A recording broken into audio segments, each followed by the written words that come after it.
الحمدللہ رب العالمین والصلاة والسلام علی رسولہ الکریم اما بعد فاعوذ باللہ من الشیطان الرجیم بسم اللہ الرحمن الرحیم۔ عزیزان گرامی قدر، السلام علیکم ورحمۃ اللہ وبرکاتہ۔ آئیے آج سیرت النبی صلی اللہ تعالیٰ علیہ وآلہ وسلم کے حوالے سے آداب معاشرت یعنی آپ کا اسوہ حسنہ، اس میں آپ کی چٹائی، بستر، لحاف، تکیہ، رومال، بستر کی چادر، اس کا تذکرہ کرتے ہیں۔ اس حوالے سے حضرت ابن عباس رضی اللہ تعالیٰ عنہما سے مروی ہے، انہوں نے حضرت عائشہ صدیقہ رضی اللہ تعالیٰ عنہ سے روایت کیا ہے۔ آپ نے بتایا کہ حضرت عائشہ صدیقہ فرماتی تھیں حضور کریم علیہ الصلوۃ والسلام جس بستر پر استراحت فرمایا کرتے تھے وہ چمڑے کا تھا، اس کو کھجور کے پتوں سے بھرا گیا تھا۔ حضرت ام المومنین رضی اللہ تعالیٰ عنہما، حضرت ام المومنین رضی اللہ تعالیٰ عنہا سے مروی ہے کہ حضور کریم علیہ الصلوۃ والسلام کا تکیہ بھی چمڑے کا بنا ہوا تھا، اس کو کھجور کے پتوں سے بھرا گیا تھا۔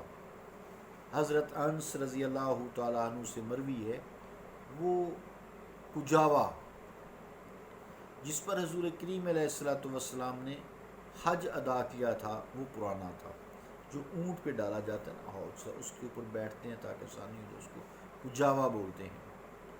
اور وہ ایک ایسی لکڑی سے کجاوا بنا ہوا تھا جس کی قیمت 4 درہم سے زیادہ نہ تھی۔ حضور کریم علیہ الصلوۃ والسلام جب اس پر سوار ہوئے تو بارگاہ رب العزت میں التجا کی، کیا اللہم حجتا لا ریاء فیہا ولا سمعتا۔ ترجمہ کیا ہے؟ اے اللہ، اس حج کو ایسا حج بنا جس میں کوئی ریا اور شہرت کی طلب نہ ہو، محض تیری رضا کے لیے ہو۔ سرکار دو عالم صلی اللہ تعالیٰ علیہ وآلہ وسلم چمڑے کی بنی ہوئی ایک چادر پر آرام فرما ہوئے۔ حضور کریم علیہ الصلوۃ والسلام کو پسینہ اقدس آ گیا، ام سلیم اٹھی اور اس پسینہ کو جمع کرنا شروع کر دیا اور ایک شیشی میں ڈالتی رہیں۔ نبی رحمت صلی اللہ علیہ وآلہ وسلم نے ان کو ایسا کرتے دیکھا تو فرمایا، ما ھذا الذی تصنعین یا ام سلیم، کہ اے ام سلیم یہ کیا کر رہی ہیں آپ؟ انہوں نے عرض کی، یا رسول اللہ صلی اللہ علیہ وآلہ وسلم کہ اس پسینہ کو میں اپنی خوشبو میں ڈالوں گی۔ اپنی نیاز آگیں خادمہ کا یہ جواب سن کر حضور کریم علیہ الصلوۃ والسلام ہنس پڑے۔ حضرت انس رضی اللہ تعالیٰ عنہ سے مروی ہے کہ حضرت سلمان فارسی رضی اللہ تعالیٰ عنہ حضرت فاروق اعظم رضی اللہ تعالیٰ عنہ کے پاس آئے۔ آپ تکیہ کے ساتھ ٹیک لگا کر بیٹھے تھے۔ جب حضرت سلمان فارسی رضی اللہ تعالیٰ عنہ آئے تو آپ نے وہ تکیہ اٹھا کر ان کو پیش کر دیا۔ یہ دیکھ کر بے ساختہ حضرت سلمان رضی اللہ تعالیٰ عنہ کی زبان اقدس سے نکلا، اللہ اکبر، صدق اللہ ورسولہ، اللہ سب سے بڑا ہے اور اللہ اور اس کے رسول نے سچ فرمایا ہے۔ حضرت فاروق اعظم نے ان سے پوچھا رضی اللہ تعالیٰ عنہ کہ جو حدیث تمہیں یاد آئی ہے وہ ہمیں سنا دو۔ آپ نے عرض کی، ایک دن میں اپنے آقا علیہ الصلوۃ والسلام کی خدمت اقدس میں حاضر ہوا۔ حضور کریم علیہ الصلوۃ والسلام ایک تکیہ کے ساتھ ٹیک لگائے بیٹھے تھے۔ حضور کریم علیہ الصلوۃ والسلام نے وہ تکیہ اٹھایا اور مجھے پیش کر دیا اور ساتھ ہی یہ فرمایا، یا سلمان، ما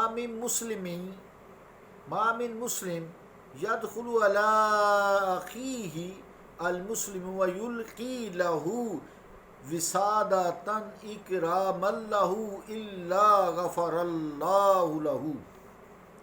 سبل الہدا جلد 7 پیج 566. ترجمہ کے حدیث پاک کا حضور کریم علیہ الصلوۃ والسلام نے فرمایا، اے سلمان، جب بھی کوئی مسلمان اپنے مسلمان بھائی کے پاس جاتا ہے اور وہ اس کی تکریم کے لیے اپنا تکیہ اس کو پیش کر دیتا ہے تو اللہ تعالی اس کے گناہ معاف فرما دیتا ہے. سبحان اللہ. ایک روز حضرت فاروق اعظم رضی اللہ تعالیٰ عنہ نے اپنی نور نظر حضرت ام المومنین حضرت حفصہ رضی اللہ تعالیٰ عنہا سے پوچھا کہ بیٹی مجھے بتاؤ کہ سب سے نرم اور ملائم کون سا بستر تو نے اپنے آقا علیہ الصلوۃ والسلام کے لیے بچھایا؟ آپ نے عرض کی، ہمارے پاس ایک چادر تھی جو ہمیں خیبر کے اموال غنیمت سے ملی. میں ہر شب اپنے آقا علیہ الصلوۃ والسلام کے بستر پر بچھا دیا کرتی تھی اور اس پر حضور کریم علیہ الصلوۃ والسلام آرام فرماتے. ایک رات میں نے اس کو دھورا کر کے بچھایا. جب صبح ہوئی تو سرکار نے مجھ سے پوچھا، آج میری چارپائی پر کیسا تم نے بستر بچھایا تھا؟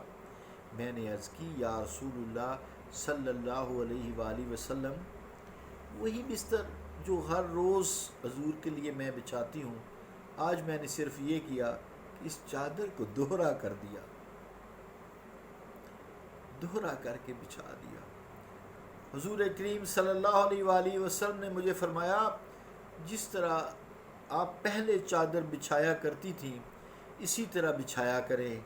یہ دوہری چادر میری شب بیداری میں مخل ہوئی ہے، حائل ہوئی ہے. یہ سن کر حضرت فاروق اعظم رضی اللہ تعالیٰ زاروں قطار رونے لگے. سبل الہدا جلد 7 صفحہ 570. عزیزان گرامی قدر، اللہ تعالیٰ آپ صلی اللہ علیہ وآلہ وسلم سے عقیدت، محبت، آپ کا ادب، آپ کی عزت وہ عطا فرما دے، غلامی عطا فرما دے. ہمارے لیے بہت، اس سے بڑھ کر اور کچھ نہیں. صلی اللہ تعالیٰ علی رسول خیر خلقہ محمد وعلی آلہ واصحابہ اجمعین برحمتک